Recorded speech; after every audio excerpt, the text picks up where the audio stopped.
उस भागवत शास्त्र को श्रवण कर रहे हैं, जिस भागवत को सुनकर के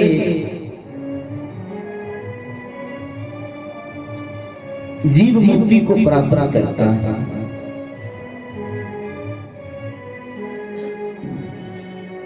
जीवात्मा जो है वो मुक्ति को प्राप्त करती है, जीव मुक्ति को प्राप्त करता है।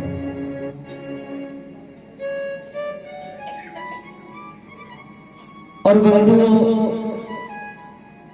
इस धरती पर अनेक प्रकार के जीव जो हैं वो विचरण करते हैं, वास कर रहे हैं। तरह तरह के जीव इस धरती पर वास कर रहे हैं, अनेक प्रकार के जीव इस धरती पर वास कर रहे हैं।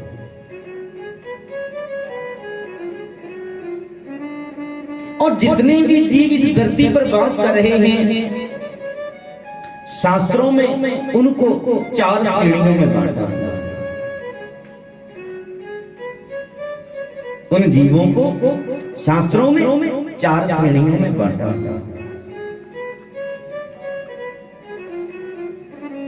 किन किन श्रेणियों में बांटा गया? पहला पामर जीव, दूसरा विषयी जीव, तीसरा मुमुक्षु जीव और चौथा मुक्त जीव। पामर जीव, विषयी जीव, मुमुक्षु जीव और मुक्त जीव।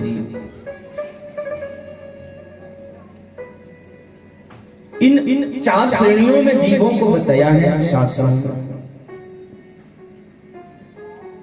लेकिन हम कैसे जानेंगे, कैसे पहचान करेंगे पामर जीव कौन है,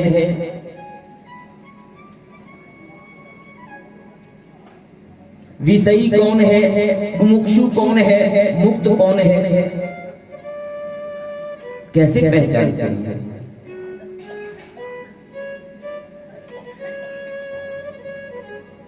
अच्छा ये बताइए, इन 4 श्रेणियों में से आप किस श्रेणी के जीव हैं? आप भी तो धरती पर वास कर रहे हैं, आप भी तो इस धरती के जीव ही है ना। तो आप किस श्रेणी के जीव हैं? कौन सी श्रेणी में आते हैं? नहीं मालूम। तो जान करके मालूम करना, जान करके आप मालूम करना, मंथन करना कि आप कौन सी श्रेणी में आते हैं।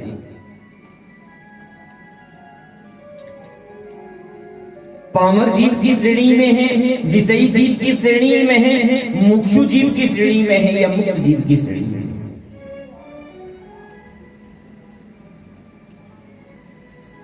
पामर जीव उसे कहा गया है, पामर जीव उसे बताया गया है जो अधर्म के मार्ग को अपनाता है जीवन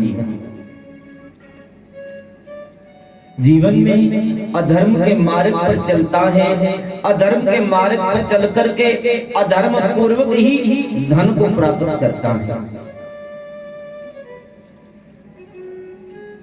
अधर्म पूर्वक धन को प्राप्त करता है, धन का संग्रह करता है और उस संचित किए हुए धन का उपयोग वो फिर अधर्म पूर्वक ही करता है।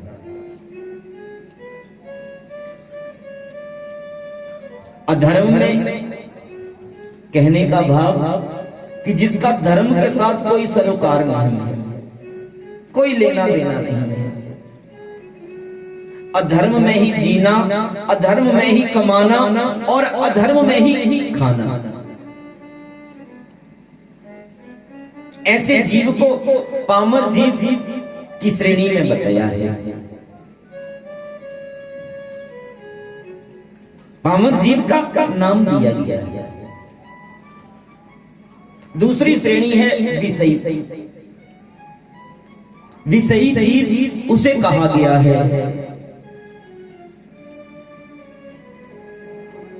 विषयी जीव उसे कहा गया है जो अपने जीवन में धर्म के मार्ग को अपनाता है, धर्म के मार्ग पर चलता है और धर्म के मार्ग पर चल करके धर्म पूर्वक ही धन को कमाता है, धन को प्राप्त करता है और धन को संचित करता है। कमाए हुए धन का संग्रह करता है, संचित करता है और उस संचित किए हुए धन का उपयोग वो फिर अपनी इंद्रियों के सुख के लिए करता है, अपनी सुख सुविधाओं के लिए करता है। ऐसे जीव को विषयी जीव कहा गया है शास्त्रों में। तीसरी श्रेणी है मुमुक्षु जीव।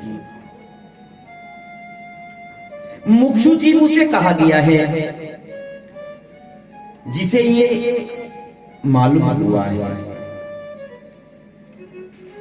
चाहे सत्संग के माध्यम से मालूम हुआ है, चाहे अध्ययन के माध्यम से मालूम हुआ है, चाहे जैसे भी उसे ये मालूम हुआ है, किस बात पर कि ये संसार जो है ये मिथ्या है, ये संसार जो है ये झूठा है, स्वार्थी है। इस संसार के जितने भी संबंध हैं, रिश्ते नाते हैं, वो सब स्वार्थपूर्ण हैं। कोई भी सदा साथ देने वाला नहीं है, सदा साथ चलने वाला नहीं है। ये सब मतलबी है, मतलब की। तो इन स्वार्थी बंधनों से, संसारिक बंधनों से वो मुक्ति पाने की इच्छा रखता है। इन संसारिक बंधनों से वो मुक्ति पाने की इच्छा रखता है। इच्छा ही नहीं रखता, फिर प्रयास भी करता है, कोशिश भी करता है। ऐसे जीव को मुमुक्षु जीव बताया गया है शास्त्रों में। और चौथी श्रेणी है मुक्त जीव। चौथी श्रेणी है मुक्त जीव। मुक्त जीव उसे कहा गया है जो इन संसारिक बंधनों से मुक्त होकर के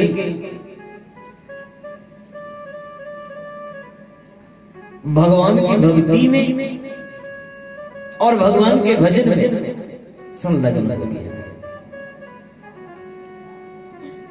भगवान की भक्ति में, भगवान के भजन में संलग्न हो गया है इस उद्देश्य के साथ कि ईश्वर को प्राप्त करना है, भगवान को मैंने जीवन में प्राप्त करना है। ईश्वर प्राप्ति का उद्देश्य लेकर के वो प्रभु की भक्ति में, भजन में संलग्न हो गया है। उसका एक ही लक्ष्य है ईश्वर प्राप्ति। ऐसे जीव को मुक्त जीव कहा गया है। ऐसे जीव को मुक्त जीव कहा गया है। तो भागवत इन चारों प्रकार के जीवों को मुक्ति प्रदान करती है। इन चारों प्रकार के जीवों को मुक्ति प्रदान करती है, मोक्ष प्रदान करती है। लेकिन सबको मुक्ति एक जैसी नहीं मिलती। सबको मुक्ति एक जैसी नहीं मिलती। मुक्ति के भी अलग अलग प्रकार हैं। मुक्ति के भी अलग अलग प्रकार हैं। मुक्ति भी जीव की पात्रता के ऊपर निर्भर करती है। कौन सा जीव किस मुक्ति की योग्यता रखता है, पात्रता रखता है। सबको मुक्ति एक जैसी नहीं मिलती। मुक्ति के भी अलग अलग प्रकार हैं, और ये मुक्ति के कौन कौन से प्रकार हैं, इनके बारे में हम कल चर्चा करेंगे। आज ही की तरह कथा के प्रारंभ, इसकी चर्चा हम कल करेंगे। आज ही की तरह कथा के प्रारंभ में आज केवल आप इतना ही जाने समझे कि भागवत इन चारों प्रकार के जीवों को मुक्ति प्रदान करती है। और अब जान करके आप भी अपने को देखना कि आप कौन सी श्रेणी के जीव हैं, आप किस श्रेणी में आते हैं। सुनकर के सुनना तभी सार्थक माना जाएगा अगर सुनकर के अब आप आत्मचिंतन भी करेंगे।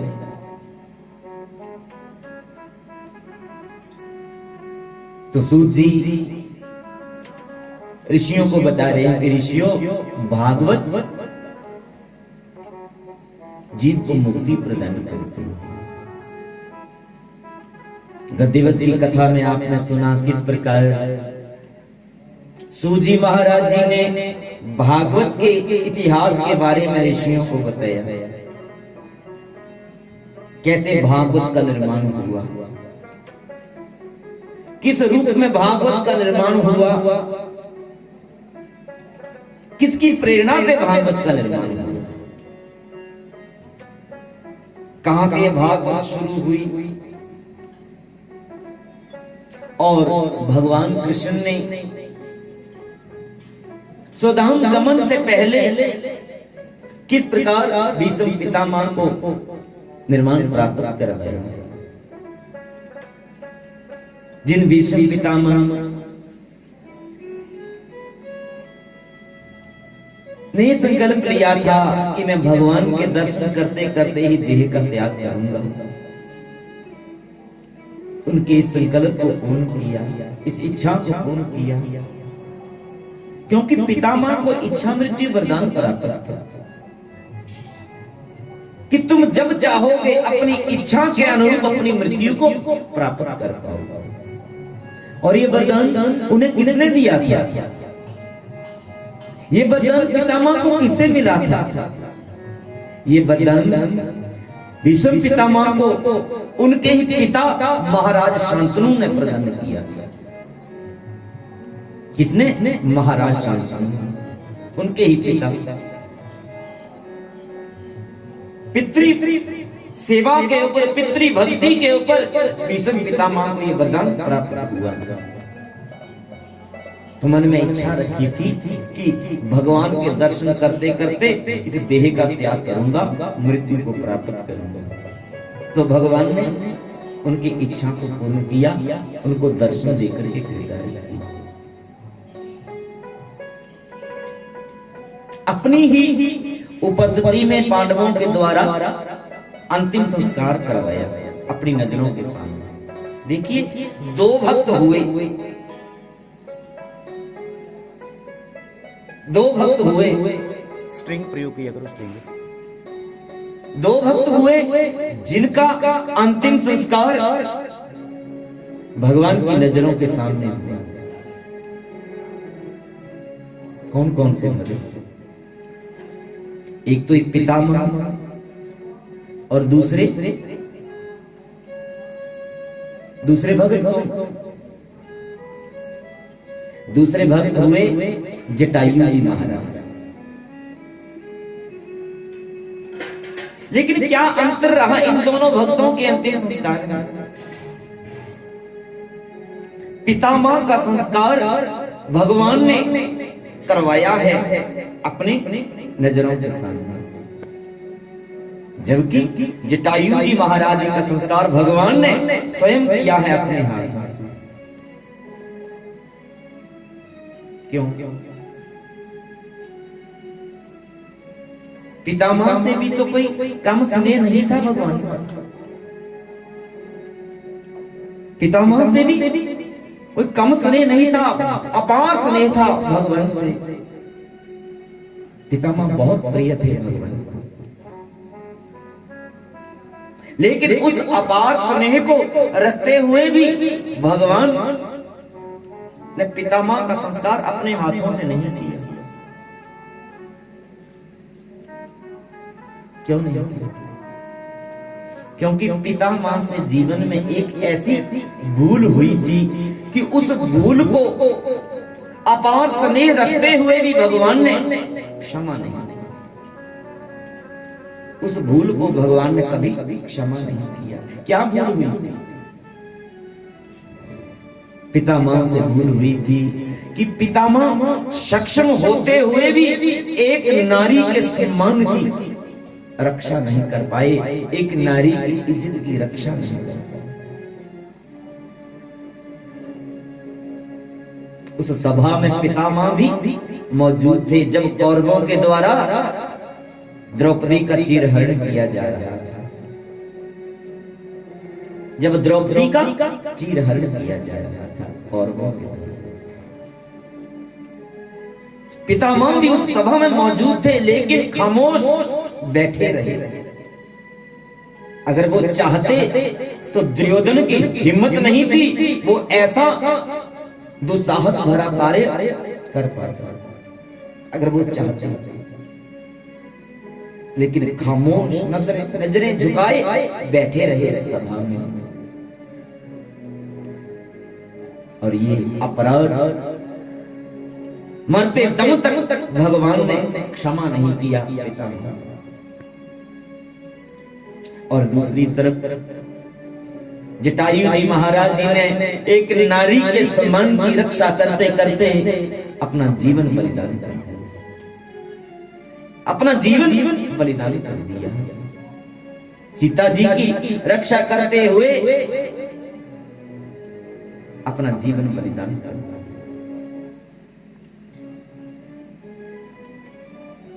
बंधु, इस धरती पर तो ऐसे ऐसे भक्त हुए हैं जिनका अंतिम संस्कार ही नहीं हुआ। ऐसे ऐसे भक्त भी हुए हैं इस धरती के जिनका अंतिम संस्कार नहीं हुआ है। क्यों नहीं हुआ? क्योंकि मृत्यु के उपरांत उनकी ये मृत देह ही प्राप्त नहीं हुई। मृत्यु के बाद उनकी ये मृत देह ही, मृत शरीर ही प्राप्त नहीं हुआ। क्यों प्राप्त नहीं हुआ? क्योंकि वो जीते जी ही अपने इष्ट में, अपने आराध्य में समा गए। ऐसे भक्त भी हुए हैं।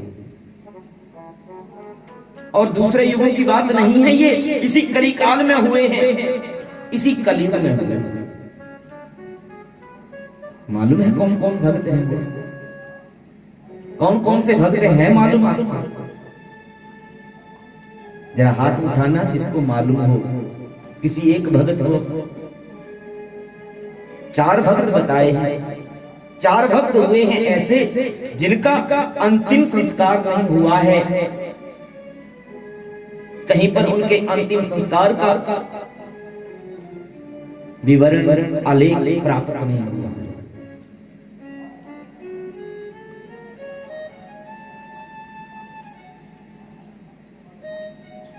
प्रयास करना, जान करना, कोशिश करना जानने का ऐसे कौन से भक्त हैं, कौन से भक्त हुए। जिज्ञासा के साथ प्रयास करना है। करोगे? करोगे? नहीं करोगे? बता ही दो, बता ही देंगी, फिर बताएं करेंगे।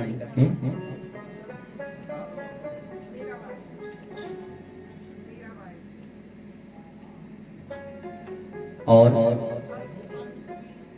हैं? और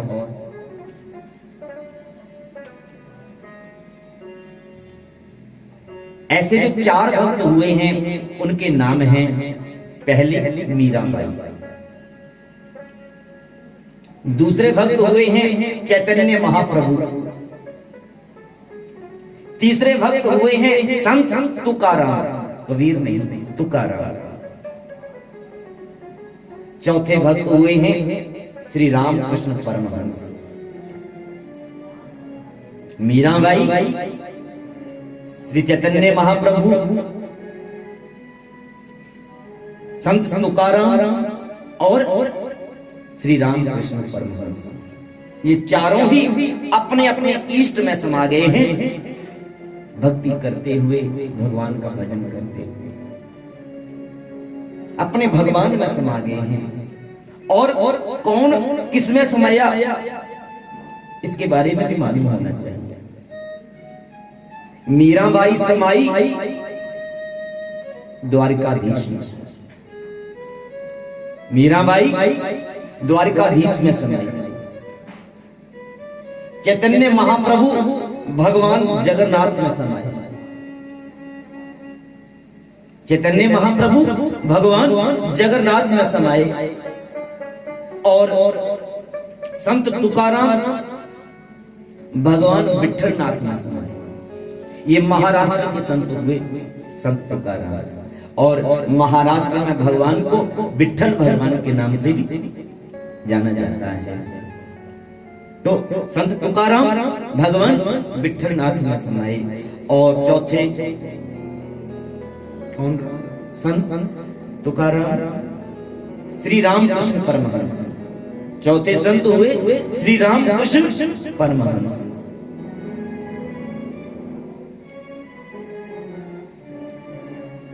श्री रामकृष्ण परमहंस भगवती काली में समाये, माता काली में समाये। ये काली के उपासक।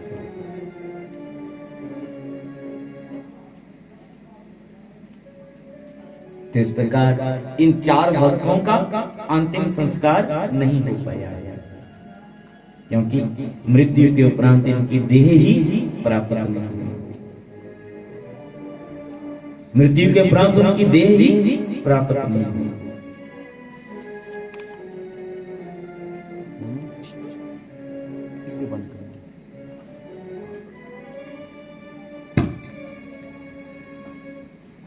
भगवान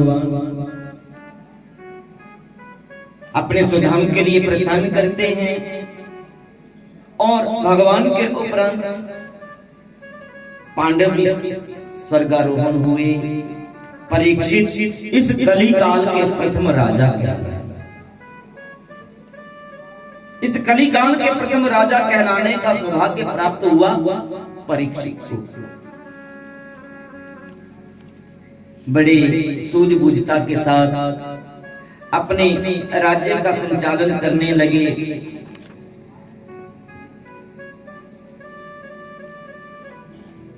युवा हुए तो उत्तर की बेटी इरावती के साथ उनका विवाह हुआ।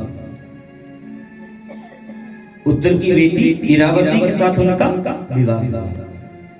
और फिर आगे उनके 4 पुत्र हुए संतान के रूप में। सबसे बड़े पुत्र, ज्येष्ठ पुत्र का नाम था जन्मजय। उनके जन्मजय क्षमा करी 5 पुत्र हुए। जन्मजय सबसे बड़े थे। उनसे छोटे कक्षसेन, उनसे छोटे उग्रसेन, उग्रसेन से छोटे चित्रसेन और चित्रसेन से छोटे थे इंद्रसेन। ये 5 भाई थे। सूजी ऋषियों से कहते हैं, ऋषियों अपने राजधर्म का पालन करते हुए परीक्षित एक दिन प्रजा भ्रमण पर निकले। स्वयं प्रजा से रूबरू होने के लिए प्रजा भ्रमण पर निकले। और बंधु, ये राजा का धर्म है, ये राजा का धर्म है कि वो स्वयं भी अपनी दृष्टि से जाकर के प्रजा के बीच में देखे मेरी प्रजा कैसी है। राजा को सदा अपने मंत्रियों के ऊपर ही विश्वास ना करते रहना चाहिए, विश्वासघात ना रहना चाहिए। तो आज वही राजा प्रजा प्रिय बनता है जो प्रजा से ज्यादा मिलाप रखता है, प्रजा के दुख सुख में जाकर के शरीक होता है, प्रजा का हाल चाल ज्यादा पूछता है। तो अपने राजधर्म का पालन करते हुए परीक्षित आज प्रजा भ्रमण पर निकले। हर एक से जाकर के मिलने लगे, उनके सुख दुख के बारे में पूछने लगे। और इस प्रकार प्रजा भ्रमण करते करते जब एक वीरान से गुजर रहे थे तो क्या देखा, एक गाय और एक बैल आपस में बातें कर रहे थे, एक दूसरे को अपने अपने दुखड़े सुना रहे थे, एक दूसरे को अपने अपने दुखड़े सुना रहे थे। ये गाय और बैल कौन थे? गाय का स्वरूप धारण किया हुआ था हमारी धरती माता, और बैल का स्वरूप धारण किया था हमारे धर्म। तो धर्म रूपी बैल के साथ धरती रूपी गाय माता क्या कह रही थी कि मुझसे पापियों के पापों का बोझ जो है, अत्याचारियों के पापों का बोझ जो है वो सहा नहीं जा रहा है, उसको सहन करने में मैं असमर्थ हो रही हूं। मुझ पर इतनी विशाल सृष्टि विचरण करती है जड़ चेतन के रूप में, लेकिन मैं उनका बोझ सहने में अपने को बिल्कुल भी असमर्थ नहीं पाती, बिल्कुल असमर्थ नहीं पाती। लेकिन ये पापियों के पापों का बोझ जो पल पल दिन प्रतिदिन बढ़ता जा रहा है, ये सहन नहीं हो पा रहा, मैं क्या करूं? तो धर्म रूपी बैल कहने लगे, भद्रे मेरा दुख भी कम नहीं, मेरा कष्ट भी कम नहीं है, तुम्हारे सामने ही मेरा हाल है, देख मेरी क्या दुर्गति हो चुकी है।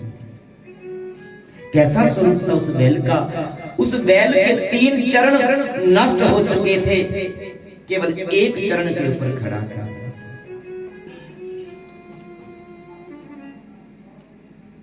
केवल एक चरण के ऊपर खड़ा था कि देख, जहां सतयुग में मेरे 4 चरण हुआ करते थे, मुझे किसी प्रकार का कष्ट नहीं था, दुख नहीं था, तकलीफ नहीं थी। सतयुग समाप्त हुआ, त्रेता युग प्रारंभ होते ही मेरा एक चरण कम हो गया। अपने चरण के कम होने का मुझे दुख तो हुआ, लेकिन इतना नहीं। त्रेता युग समाप्त हुआ, द्वापर युग शुरू होते ही मेरा एक चरण और कम पड़ गया। मेरे 2 चरण नष्ट हो गए, 2 ही चरण रह गए, लेकिन मैं फिर भी जी रहा था। द्वापर युग समाप्त होते ही मेरा एक चरण और कम पड़ गया। अब मुझसे ना तो खड़ा हुआ जाता है, ना चला जाता है, मेरा दुख भी कम नहीं है। बंधुओं, हमारे शास्त्रों में 4 चरण बताए हैं धर्म के। धर्म के शास्त्रों में 4 ही चरण बताए हैं। कौन कौन से? कौन कौन से? तपा, शौचम, दया, दान।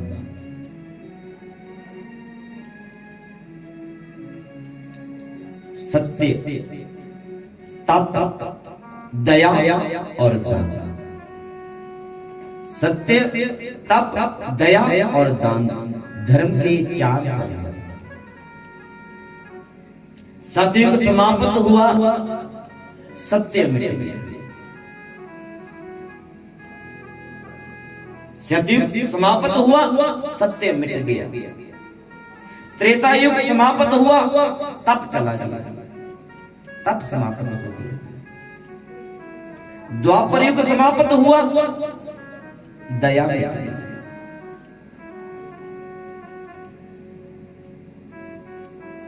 दया मिट गई। आपके सामने ही समाज में देख लीजिए क्या हाल है। किसी के भीतर दया भाव नहीं रहा, दया भाव बढ़ता जा रहा है। आज वृक्ष से पत्ता तोड़ना और किसी इंसान को जान से मार देना एक समान समझा जा रहा है। क्यों? क्योंकि इंसान के खून का प्यासा बन बैठा है। दया न रहने के कारण इंसान के खून का प्यासा बना हुआ है।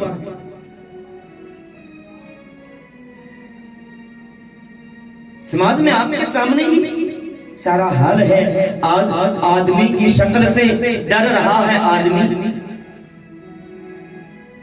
आदमी की शक्ल से डर रहा है आदमी को मार घर भर रहा है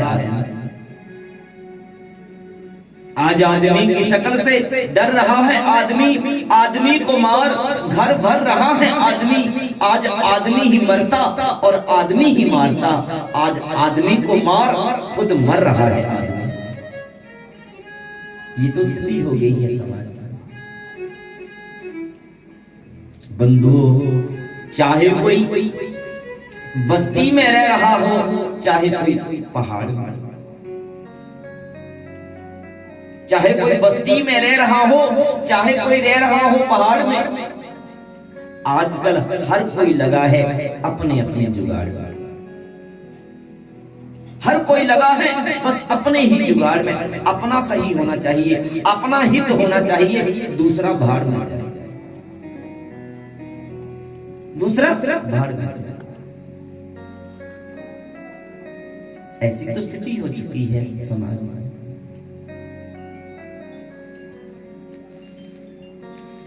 बंधु, ये धरती केवल दान के ऊपर टिकी हुई है। ये धरती केवल दान के ऊपर टिकी हुई है, धर्म के चौथे चरण के ऊपर टिकी हुई है।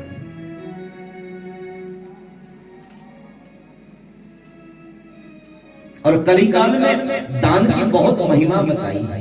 आगे आप कथा में सुनेंगे विस्तार से। शायद कल की कथा में यह प्रसंग आए दान की महिमा के बारे में।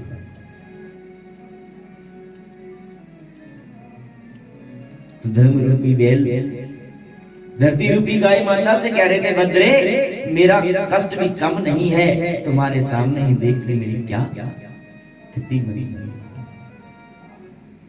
जब इस प्रकार दोनों एक दूसरे को अपने अपने दुखड़े सुना रहे थे तो क्या हुआ? परीक्षित ने उनको बातें करते हुए सुना तो उनकी बातों को सुनने के लिए एक वृक्ष के पीछे छिप करके खड़ी हो गई और उनकी बातों को सुनने लगे। सुनते सुनते क्या हुआ? एक काले रंग का पुरुष आया, हाथ में उसने मोटा सा बड़ा डंडा लिया हुआ था। आते ही उसने गौ माता के ऊपर जोर से अपने पांव से प्रहार किया, आकर के जोर से लात मारी गौ माता का, और हाथ में लिए उस डंडे से धर्म रूपी बैल के चौथे चरण को भी नष्ट कर दिया। धर्मरूपी बैल के चौथे चरण को भी वो नष्ट करने लगा। लेकिन जब महाराज परीक्षित ने ये देखा, सह नहीं हुआ। मेरे राज्य में आकर के गौ माता के ऊपर इस प्रकार कोई अत्याचार चला, सह नहीं हुआ। धनुष पर बाण चढ़ा करके ललकार करके कहा, अरे दुष्ट तू कौन है? कौन है तू जो इस प्रकार गौ माता के ऊपर आकर के अत्याचार कर रहा है? मैं तुझे जीवित नहीं छोड़ूंगा, मैं तुझे जीवित नहीं छोड़ूंगा। जब धनुष के ऊपर बाण चढ़ाए महाराज परीक्षित को उस काले रंग के पुरुष ने देखा, वो परीक्षित के चरणों में गिर पड़ा आकर के, परीक्षित के चरणों में गिर पड़ा, महाराज मुझे क्षमा कीजिए। अरे तू कौन है? मैं कली महाराज, मैं कली हूं और मैं अपने समय से ही हाजिर हुआ हूं, अब मेरा ही समय है। तेरी ये हिम्मत मेरे राज्य में आकर के गौ माता के ऊपर अत्याचार, मैं तुझे जीवित नहीं छोड़ूंगा। लेकिन महाराज मैं आपकी शरण में हूं, आपकी शरण में हूं, और शरणार्थी की रक्षा करना राजा का धर्म है। शरणार्थी की रक्षा करना राजा का धर्म है। मैं आपकी शरण में हूं, लेकिन तुझ जैसे अत्याचारी को मैं शरण नहीं दे सकता, अपने राज्य में शरण नहीं दे सकता। जा, चला जा, मेरे राज्य से बाहर चला जा, दूर हो जा। मैं कहां जाऊं महाराज? जहां तक सूर्य चंद्र का प्रकाश जाता है, मुझे आपका ही राज्य नजर आता है। जहां तक सूर्य चंद्र की रोशनी जाती है, मुझे आपका ही राज्य नजर आता है। मैं कहां जाऊं? मैं मानता हूं मुझ में बहुत अवगुण हैं, मैं अवगुणों की खान हूं, लेकिन महाराज मुझ में सद्गुण भी है, मुझ में कुछ सद्गुण भी है। और कलिकाल के लोगों के लिए एक सद्गुण ही काफी है, जो कि मेरे भीतर है। कौन सा? यहाँ कली महाराज परीक्षित को अपने सद्गुण बताने लगे। सद्गुण बताते हैं कली महाराज परीक्षित को अपने, कहते महाराज जिस मुक्ति को प्राप्त करने के लिए दूसरे युगों में इतनी मेहनत करनी पड़ती थी, वो मुक्ति मुझ कलिकाल में प्राप्त करना इतनी सुलभ है, इतनी आसान है, आप विश्वास नहीं करोगे, यकीन नहीं करोगे। सतयुग त्रेता में मुक्ति हेतु सर पटक पटक रह जाते हैं, सर पटक पटक रह जाते हैं, सर पटक पटक रह जाते हैं। सतयुग त्रेता में मुक्ति हेतु सर पटक पटक रह जाते हैं, सर पटक पटक रह जाते हैं, सर पटक पटक रह जाते हैं। लेकिन कलयुग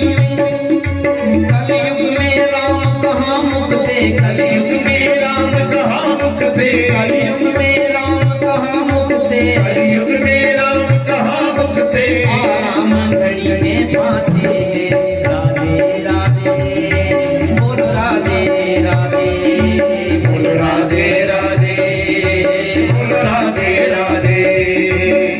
सतयुग त्रेता में सोचा ही मन सा पाप कहाता है, मन सा पाप कहाता है, मन सा पाप कहाता है। सतयुग त्रेता में सोचा ही मन सा पाप कहाता है, मन सा पाप कहाता है, मन सा पाप कहाता है। लेकिन कलयुग में पिए बिना, लेकिन कलयुग में पिए बिना, लेकिन कलयुग में पिए बिना, लेकिन कलयुग में पिए बिना अपराध न करते आता है। राधे राधे, बोलो राधे राधे, बोलो राधे राधे, बोलो राधे राधे, बोलो राधे राधे, बोलो राधे राधे, बोलो राधे राधे, बोलो राधे राधे, बोलो राधे राधे, बोलो राधे राधे, बोलो राधे राधे, बोलो राधे राधे। महाराज जिस मुक्ति को प्राप्त करने के लिए सतयुग में, त्रेता में, द्वापर में लोगों को इतनी मेहनत करनी पड़ती थी, कैसी कैसी मेहनत करनी पड़ती थी। लोग हजारों हजारों वर्षों तक तपस्या करते थे, तप करते थे, यज्ञ करते थे, हवन करते थे। तपस्या करते करते, यज्ञ हवन करते करते जीवन समाप्त हो जाता था, लेकिन इंसान मुक्ति को प्राप्त नहीं कर पाता। वो मुक्ति मुझ कलिकाल में केवल भगवान के नाम का भजन करने से, भगवान के नाम का जाप करने से प्राप्त हो जाएगी, प्राप्त हो जाएगी। दूसरे युगों में, सतयुग त्रेता में केवल बुरा विचार मन में आने के कारण ही इंसान को पाप लग जाता था,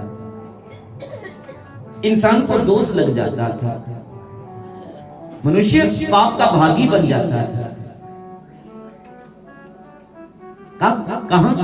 सतयुग त्रेता में। लेकिन मुझ कलिकाल में जब तक आप कोई बुरा काम, बुरा कार्य करोगे नहीं, अपने हाथ से कोई बुरा काम करोगे नहीं, आपको कोई दोष नहीं लगेगा, कोई पाप नहीं लगेगा,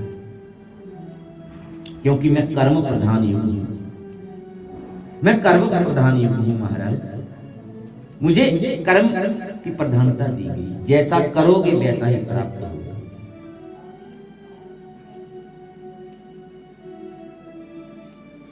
और बंधुओं,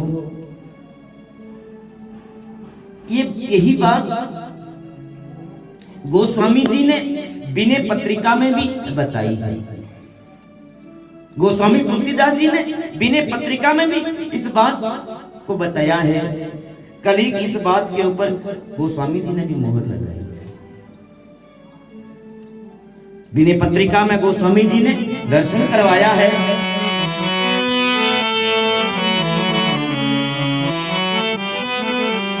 कलियुग केवल नाम आधारा, कलियुग केवल नाम आधारा, कलियुग केवल नाम आधारा, कलियुग केवल नाम आधारा। सुमिर नर उतरहि पारा, सुमिर नर उतरहि पारा, सुमिर नर उतरहि पारा, सुमिर नर उतरहि पारा। कलियुग केवल नाम आधारा, कलियुग केवल नाम आधारा।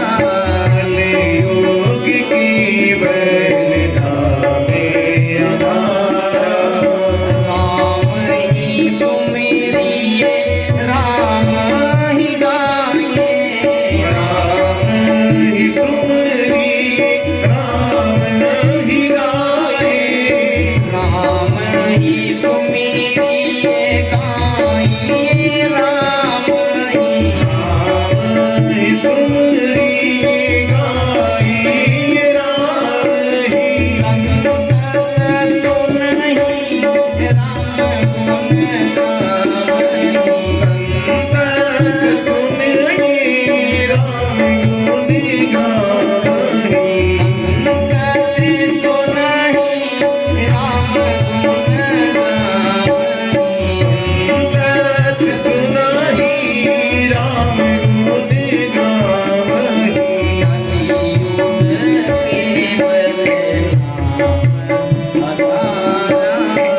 कलियुग केवल नाम आधारा, ये कलिकाल, इस कलिकाल में भगवान के नाम की ही महिमा,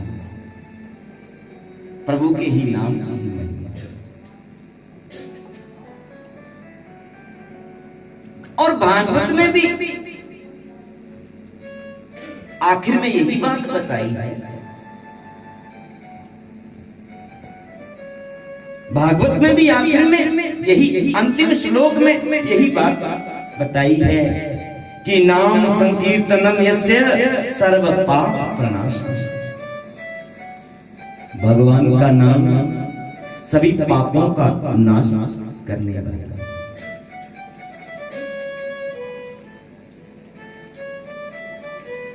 कली ने जब इस प्रकार महाराज परीक्षित से कहा, परीक्षित ने विचार किया,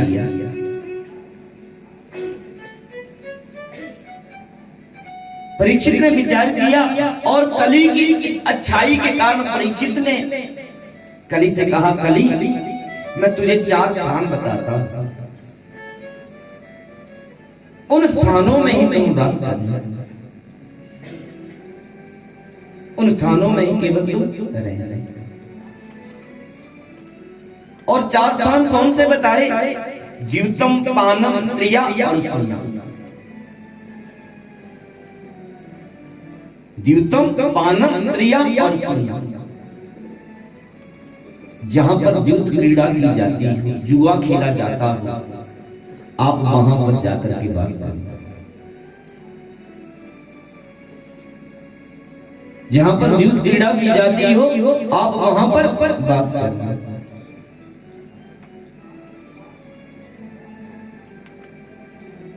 दूसरा पानम, जहां पर सनातन संस्कृति के विपरीत चीजों का खान पान किया जाता है।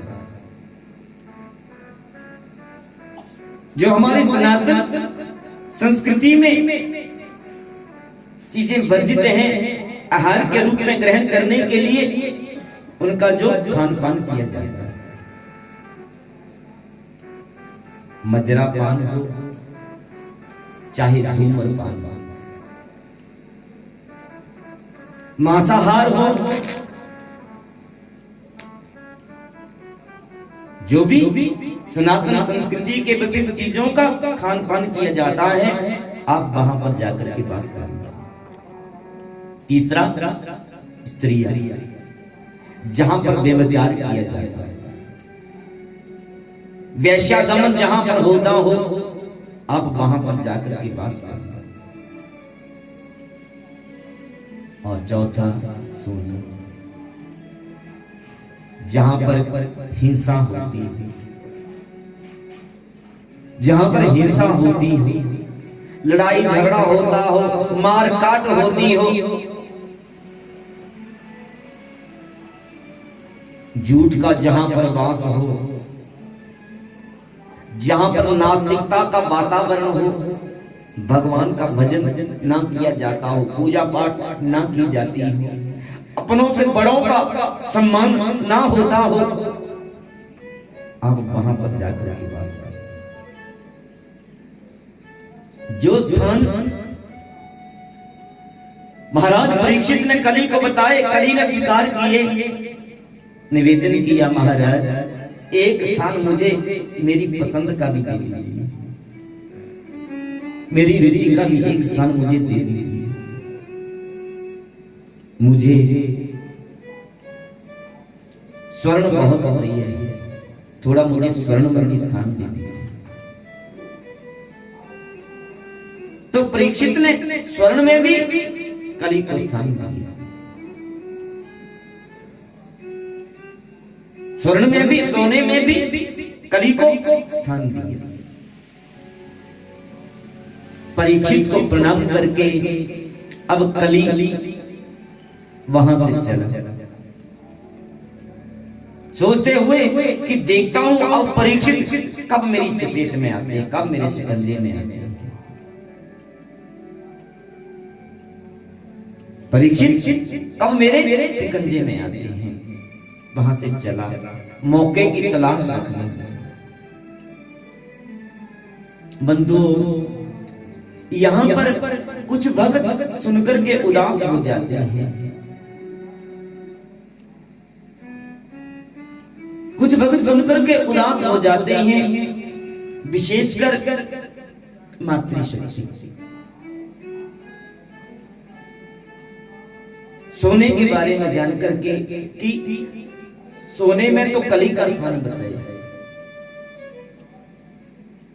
सोने में तो कली का स्थान बताया, लेकिन किस सोने में? भागवत में किस सोने में कली का स्थान बताया है?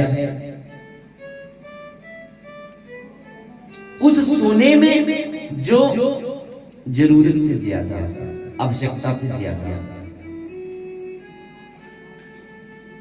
जो जरूरत से ज्यादा हो, वहां पर कली का वास है। पहले तो आप ये जानिए, ये सोना है क्या? क्या है सोना? क्या है सोना? वो है सोना जो ना दे सोना।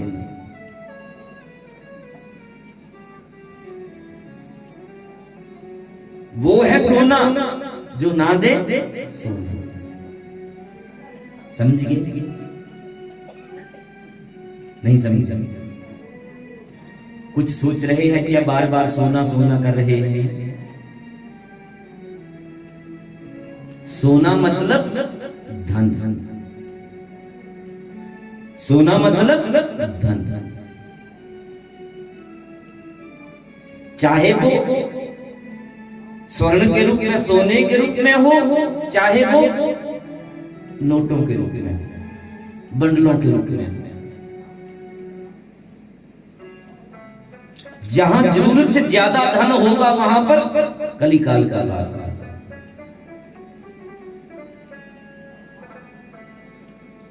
अच्छा एक बात बताइए, अगर आपके पास 10 किलो सोना हो, कम है,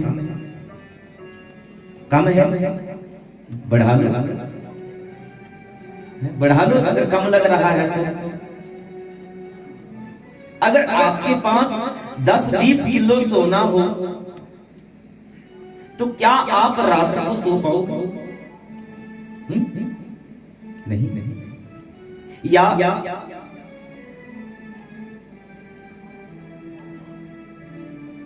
कहीं जा पाओगे? घर से बाहर कहीं जा पाओगे? जा पाओगे कहीं? नहीं। क्यों? क्योंकि वो सोना घर में है। कहीं कोई चोर आकर के ले ना जाए, चोरी ना हो जाए, डाका ना पड़ जाए। आप ना तो उस सोने के कारण कहीं पर जा पाओगे, ना रात को आराम से सो पाओगे। तो ये तो हुई सोने की बात, स्वर्ण की बात। अच्छा, आपके घर में अगर 1 करोड़ रुपया अलमारी में रखा हो तो क्या आप रात को सो पाओगे? नहीं। या कहीं जा पाओगे? घर से बाहर रिश्तेदारी में या गांव में कथा ही बैठी हो तो जा पाओगे क्या? नहीं। डर रहेगा कि कहीं चोर आकर के डाका न डाले, चोरी न करे। तो ये बताइए, उस धन में, उस पैसे में और सोने में क्या फर्क रहा है? क्या अंतर रहा? ना तो आप उस पैसे के कारण सो पा रहे हैं, ना कहीं आ जा पा रहे हैं, ना ही उस सोने के कारण सो पा रहे हैं, ना आ जा पा रहे हैं। तो दोनों की एक ही हुई, स्थिति एक ही हुई ना। तो वो है सोना जो ना दे सोना।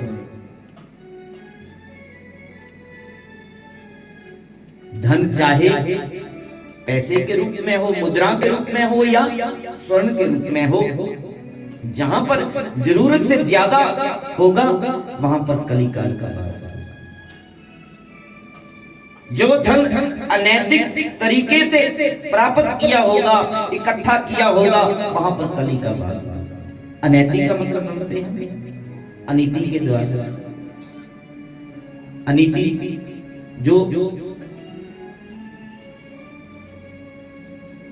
2 नंबर से, अब नंबर तो जानते हैं ना, 1 नंबर 2 नंबर। जो धन 2 नंबर का, 2 नंबर की कमाई का होगा, 2 नंबर से आया होगा, वहां पर कली का वास होगा। मेहनत के धन में तो भगवान नारायण वास करते हैं, भगवान वास करते हैं। तो ध्यान रखना, अगर आपके पास भी 2 नंबर वाला हो तो जल्दी से दूर करना, जल्दी से दूर करना। हाँ, भागवत का आयोजन चल रहा है, इसमें खर्च कर देना, शुद्धि हो जाएगी। ठाकुर जी कृपा करेंगे, चलो सही में लगाया।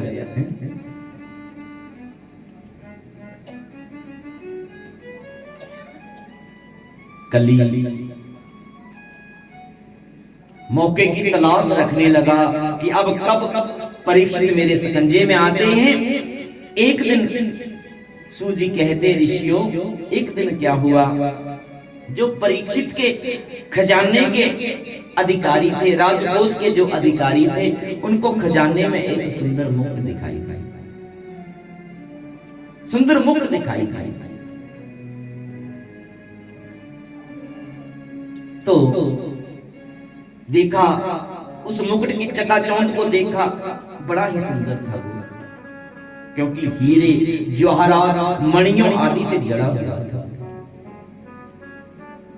तो जैसे ही उस मुकुट की चकाचौंध को देखा, आपस में वो अधिकारी कहने लगे, ये महाराज के शीश पर बड़ा शोभित होगा, खूब जचेगा। ले जाकर के परीक्षित को दिखाया, महाराज खजाने में मेरा और बड़ा सुंदर है, ये आपके शीश पर बड़ा सुंदर शोभित होगा। परीक्षित ने भी जब उस मुकुट की चकाचौंध को देखा तो उनका मन भी उस मुकुट को धारण करने के लिए, क्योंकि वो था ही इतना सुंदर। तो आज परीक्षित ने उसी मुकुट को अपने शीश पर धारण किया और राजसभा में गए।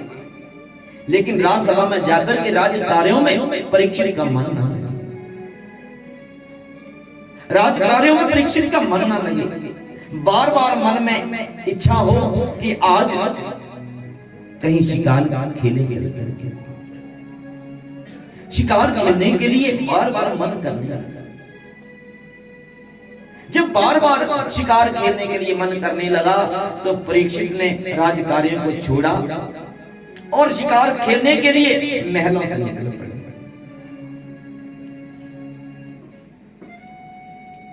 जो अहिंसा का पुजारी था, आज हिंसा करने के लिए महलों से निकल पड़ा। क्यों क्यों क्यों क्यों ऐसा परीक्षित के साथ क्यों हुआ कि उस मुकुट को धारण करते ही परीक्षित के मन के भाव बदल गए? क्या विशेषता थी उस मुकुट में? किसका था वो मुकुट? तो बताया कि वो मुकुट किसी महाराजा का था। वो किसी महाराजा का मुकुट था। पहले क्या हुआ करता था कि जब कोई राजा किसी दूसरे राजा के ऊपर विजय प्राप्त कर लेता था तो उसके मुकुट को अपने कब्जे में ले लेता था और उस मुकुट को, उसके मुकुट को अपने कब्जे में ले लेता था, उसे बंदी बना लेता था और मुकुट को कब्जे में लेकर के जमा कर लेता था अपने खजाने में। और इसी से मालूम चलता था कि हमने कितने राजाओं के ऊपर विजय प्राप्त की हुई है। तो वो किसी महाराजा का मुकुट था, लड़ाई झगड़े से प्राप्त हुआ था। उसमें कली बैठा था, उस मुकुट के भीतर कली बैठा हुआ था। और जैसे ही परीक्षित ने उस मुकुट को शीश पर धारण किया, जब कली सर पर आकर के बैठ गया तो फिर उसने अपना चमत्कार तो दिखाना ही था। उस कली ने परीक्षित की बुद्धि को ही भ्रमित कर दिया, इसीलिए शिकार खेलने के लिए मन करने लगा। सूजी कहते ऋषियों, महाराज परीक्षित सारा दिन शिकार की तलाश में वन में घूमते रहे, लेकिन भगवान की कृपा से कोई शिकार हाथ न लगा, कोई शिकार हाथ न लगा। घूमते घूमते वन में घूमते घूमते भूख प्यास ताने लग पड़ी, भूख प्यास ताने लग पड़ी। जब प्यास से बहुत ही व्याकुल हो गए परीक्षित, तो उसी वन में शमीक ऋषि का आश्रम था। उसी वन में शमीक ऋषि का आश्रम था। तो सोचा थोड़ा आश्रम में जाकर के जलपान कर लूं, प्यास को थोड़ा शांत कर लूं। तो परीक्षित आश्रम में पधारे, शमीक ऋषि के आश्रम में पधारे। लेकिन जब आश्रम में पधारे तो उस समय शमीक ऋषि ध्यान में बैठे हुए थे, समाधि में थे। जन की याचना की महाराज परीक्षित ने, ऋषिवर मुझे प्यास ने बहुत सताया है, थोड़ा जल प्रदान कीजिए ताकि मैं प्यास को शांत कर सकूं। एक बार जल की याचना की, 2 बार जल की याचना की। सूत जी कहते जब 3, 4, 5 बार जल की याचना की परीक्षित ने, और परीक्षित को ऋषिवर की तरफ से कोई जवाब प्राप्त ना हुआ, तो परीक्षित को क्रोध आ गया। परीक्षित को क्रोध आ गया कि एक तो मैं यहाँ पर राजा हूं, मेरा स्वागत करना तो दूर की बात रही, उल्टा मेरे द्वारा बार बार जल मांगने पर भी मेरी बात को सुने से अनसुना कर रहा। बड़ा तपस्वी बनकर के बैठा है, मुझे ढोंग दिखा रहा है। ढोंगी कहीं का, मैं इसके इस अपराध का इसको उचित दंड दूंगा। कल राजसभा में बुला करके, कल इसे राजसभा में बुलाऊंगा और इसके इस अपराध का मैं उचित दंड दूंगा। परीक्षित वापस आश्रम से चल दिए, लेकिन अभी बाहर ही निकले कि एक मरा हुआ सांप नजर आया। परीक्षित को एक मरा हुआ सांप नजर आया, तो क्या किया? धनुष की नोक से वो सांप उठाया और ले जाकर के ऋषि के गले में डाल दिया। धनुष की नोक से वो सांप उठाया और ले जाकर के ऋषि के गले में डाल दिया। बड़ा तपस्वी बन करके बैठा, आंखें खोलेगा तो मालूम चलेगा यहां पर कोई क्षत्रिय वीर आया।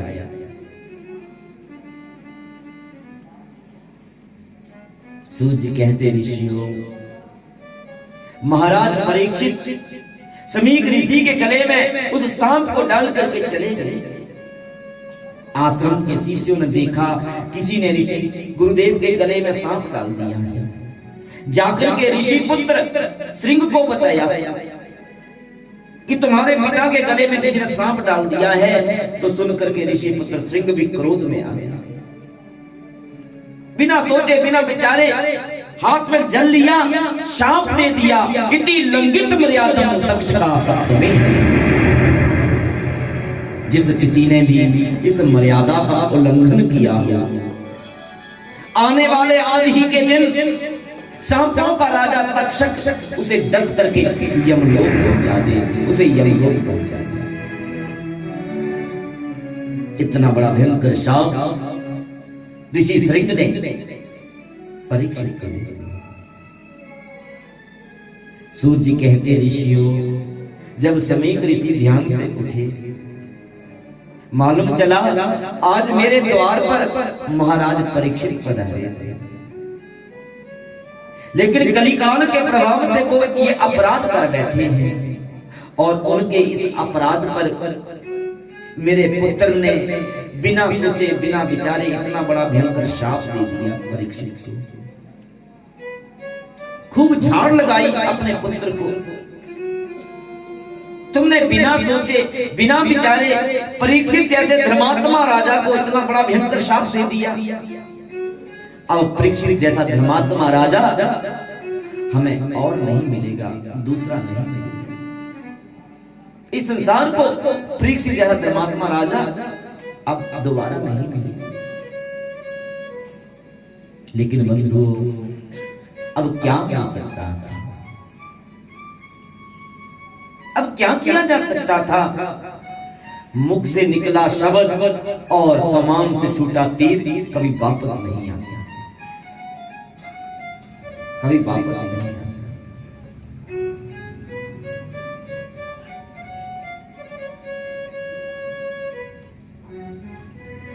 शमीक ऋषि ने सोचा अभी भी परीक्षित के पास 7 दिन का समय है।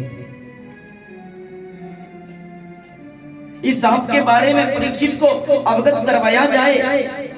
अभी भी 7 दिन का समय है उनके पास, वो अपनी मुक्ति के लिए कोई ना कोई यत्न प्रयत्न कर सके। अपने गौरमुख नामक शिष्य को परीक्षित के पास भेजा। अपने गौरमुख नामक शिष्य को परीक्षित के पास भेजा उस सांप के बारे में अवगत करवाने के लिए। बंधुओं, यहां भागवत हमें ज्ञान प्रदान कर रही है, ज्ञान दे रही है, समझा रही है, सिखा रही है। क्या सिखा रही है? यहां भागवत हमें यही समझा रही है कि क्रोध के आवेश में कभी भी कोई एकदम निर्णय नहीं लेना चाहिए। क्रोध की स्थिति में कभी भी कोई निर्णय नहीं करना चाहिए।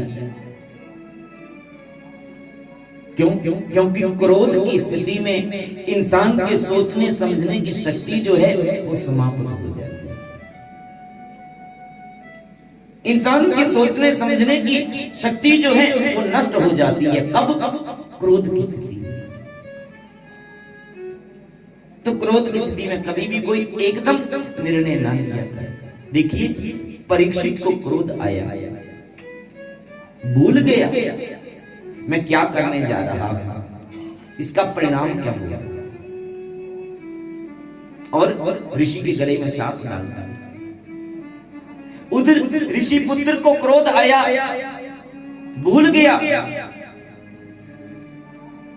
एकदम सांप दे दिया उसने, भूल गया कि कोई अपना भी तो हो सकता है। तो क्रोध की अवस्था में कभी भी कोई निर्णय ना लिया करें, क्योंकि क्रोध की स्थिति में इंसान की सोचने समझने की शक्ति जो है वो शून्य हो जाती है, समाप्त हो जाती है।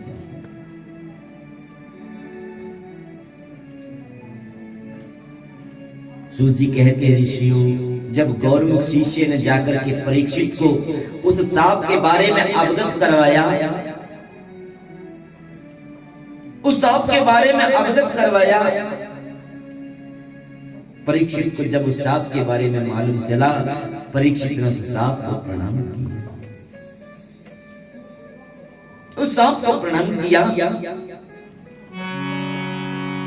शीश चढ़ाया सांप को और दिया महल को त्याग। शीश चढ़ाया सांप को, दिया महल को त्याग। एक बार ही कर दिया ममता से बैराग। एक बार ही कर दिया ममता से बैराग। उस सांप को प्रणाम किया परीक्षित ने और अपने भीतर वैराग्य धारण कर लिया। वैराग्य धारण कर लिया, मोह ममता का त्याग कर दिया। अपने राज्य का त्याग कर दिया, अपने महलों का त्याग कर दिया, अपने परिवार का त्याग कर दिया। जन्म जे को राज्य दे राजा परीक्षित धीरे, जा बैठा योगीश बन मां गंगा जी के तीर। जा बैठा योगीश बन मां गंगा जी के तीर। परीक्षित ने अपना राज्य अपने पुत्र जन्मजय को सौंप दिया, उसका राज और अपने महलों को त्याग करके, अपने परिवार का त्याग करके परीक्षित गंगा जी के किनारे आ जाते हैं। गंगा जी के किनारे पहुंच जाते हैं, मानो गंगा मैया से पूछने के लिए कि मां, मेरे जीवन में केवल 7 ही दिन शेष बचे हैं। आज दिन तक अपने जीवन का सारा समय मैंने अपनी प्रजा के हित में ही व्यतीत किया है, अपनी मुक्ति के लिए कुछ नहीं किया। अब मुझे क्या करना चाहिए, मुझे क्या करना होगा मां, मैं क्या करूं ताकि मुझे मुक्ति प्राप्त हो जाए। ताकि मुझे मुक्ति मिल जाए।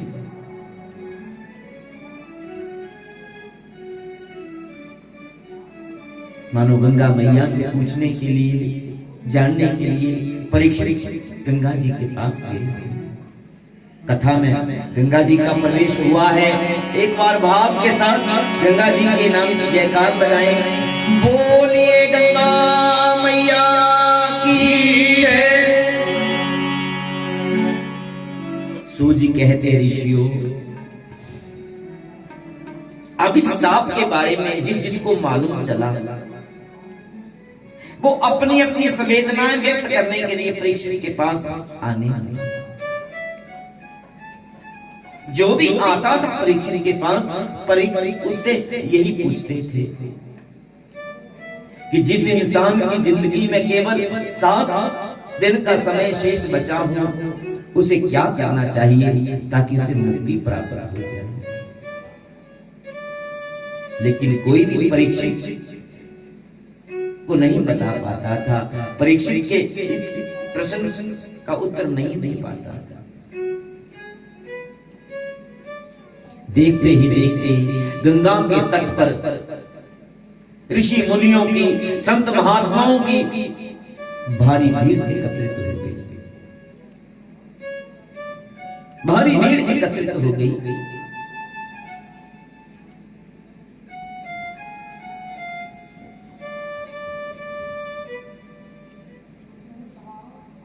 भागवत में गंगा जी की महिमा में एक बात बताई है कि जो कोई गंगा जी के पावन नामों का गुणगान करता है, उसे गंगा स्नान का पुण्य प्राप्त होता है। जो पुण्य गंगा जी में स्नान करने से प्राप्त होता है, उतना ही पुण्य गंगा जी के पावन नामों का गुणगान करने से जीव को प्राप्त हो जाता है। तो आइए इस अवसर को भला हम यूं व्यर्थ क्यों जाने दें। मिलकर के गंगा जी के पावन नामों का गुणगान करें, गंगा जी के जयकार लगाएं, चरणों में प्रणाम करें। बोलिए गंगा मैया की जय। हिमशैल सुते गंगे माता स्त्री पथगामिनी।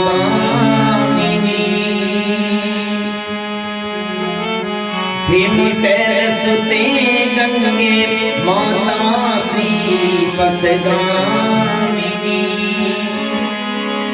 धर्म द्रवेति विख्यायते पाप में हर जामिनी। पाप में हर जामिनी। बोलिए गंगा मैया की जय।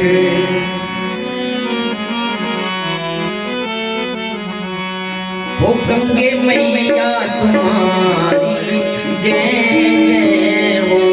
गंगे मैया तुम्हारी जय हो। गंगे मैया तुम्हारी जय जय हो। गंगे मैया तुम्हारी जय जय हो। गंगे मैया तुम्हारी जय जय हो। गंगे मैया तुम्हारी जय जय हो। गंगे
गंगा जी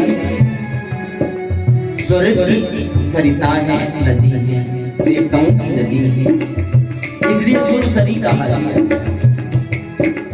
और स्वर्ग से धरती पर लाने का सौभाग्य भगीरथ जी को प्राप्त हुआ है, इस कारण भगीरथी भी कहलाती है। हो सुरसरी तुम्हारी जय जय हो, सुरसरी तुम्हारी जय जय हो, सुरसरी तुम्हारी जय जय हो, सुरसरी तुम्हारी जय जय हो, भगीरथी तुम्हारी जय जय हो, भागीरथी तुम्हारी जय जय हो, भगीरथी तुम्हारी जय जय हो, भागीरथी तुम्हारी जय जय हो, गंगे मैया तुम्हारी जय जय हो, गंगे मैया तुम्हारी जय जय हो।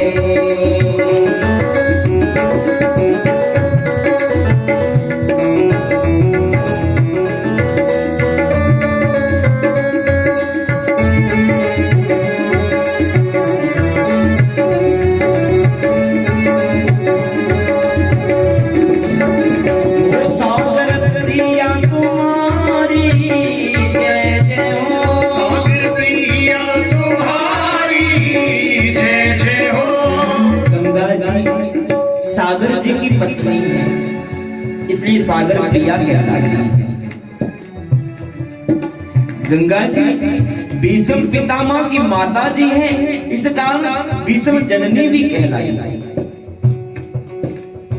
हो सागर प्रिया तुम्हारी जय जय हो, सागर प्रिया तुम्हारी जय जय हो, सागर प्रिया तुम्हारी जय जय हो, सागर प्रिया तुम्हारी जय जय हो, भीष्म जननी तुम्हारी जय जय हो, भीष्म जननी तुम्हारी जय जय हो, भीष्म जननी तुम्हारी जय जय हो, भीष्म जननी तुम्हारी जय जय हो, गंगे मैया तुम्हारी जय जय हो, गंगे मैया तुम्हारी जय हो, जटा शंकरी तुम्हारी जय जय हो, जटा शंकरी तुम्हारी जय जय हो, भीष्म जननी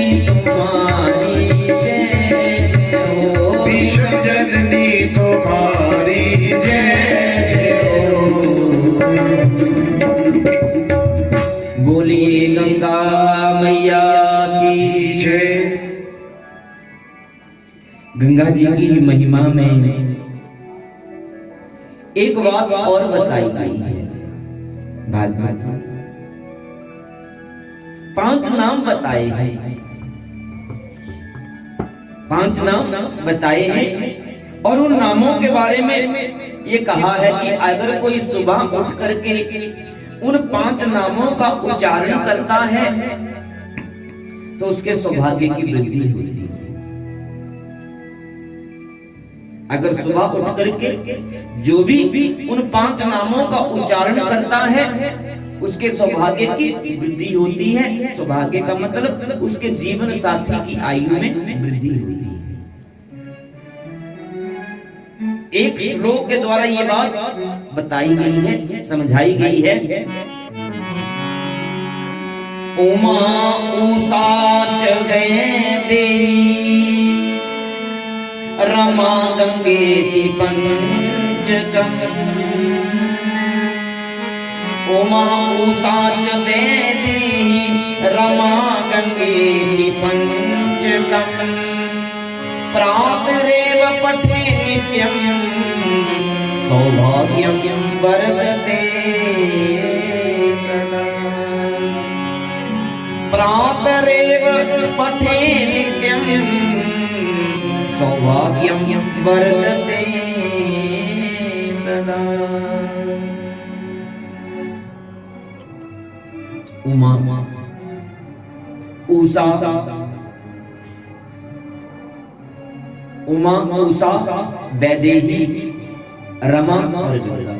उमा पार्वती जी के लिए कही, उषा ये वाणासुर की बेटी है और भगवान कृष्ण की ये परपौत्र बहू है।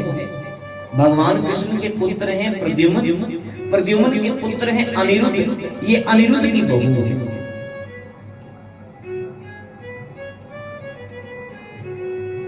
उषा, वैदेही जानकी जी के लिए कहा गया है। रमा लक्ष्मी और गंगा। जो सुबह उठ करके इन 5 नामों का उच्चारण करता है उसके सौभाग्य की वृद्धि होती है, उसके जीवन साथी की आयु में वृद्धि होती है।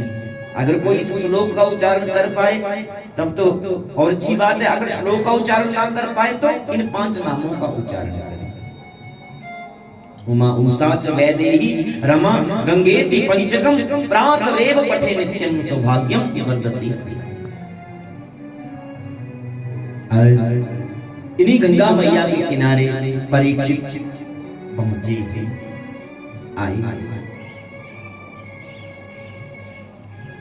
सूर्य कहते ऋषियों, देखते ही देखते गंगा के उस तट पर ऋषि मुनियों की, संत महात्माओं की भारी भीड़ एकत्रित हो गई, भारी भीड़ एकत्रित हो गई। जब उस भारी भीड़ को परीक्षित ने देखा तो क्या किया, एक आसन बिछाया, एक आसन बिछाया और खड़े होकर के एक साथ फिर सबसे निवेदन किया कि जिस इंसान की जिंदगी में केवल 7 दिन का समय शेष बचा हो उसे क्या करना चाहिए ताकि उसे मुक्ति प्राप्त हो जाए। जो मेरे इस प्रश्न का उत्तर देने के लिए अपने को सक्षम पाए, इस आसन पर आकर के पधारे और मेरे प्रश्न का उत्तर देकर के मुझे कृतार्थ करे। लेकिन बंधुओं, उस भीड़ में कोई भी ऐसा नहीं निकला जो परीक्षित के इस प्रश्न का उत्तर देने के लिए अपने को उसने समझ नहीं पाया। जब परीक्षित ने देखा कि इस संसारिक भीड़ में कोई भी मेरा मार्गदर्शक नहीं है, मुझे राह दिखाने वाला नहीं है, तो परीक्षित ने भगवान के चरणों में अपनी टेर लगाई, प्रभु चरणों में अपनी टेर लगाई कि हे नाथ, इस संसारिक भीड़ में कोई भी मुझे मार्ग दिखाने वाला नहीं है, राह दिखाने वाला नहीं है। अब मेरे इस जीवन की नैया आपके ही हवाले है, मेरे इस जीवन की नैया के आप ही रखवारे हो। प्रभु चरणों में टेर लगाते हैं परीक्षित, प्रभु का ध्यान करते हुए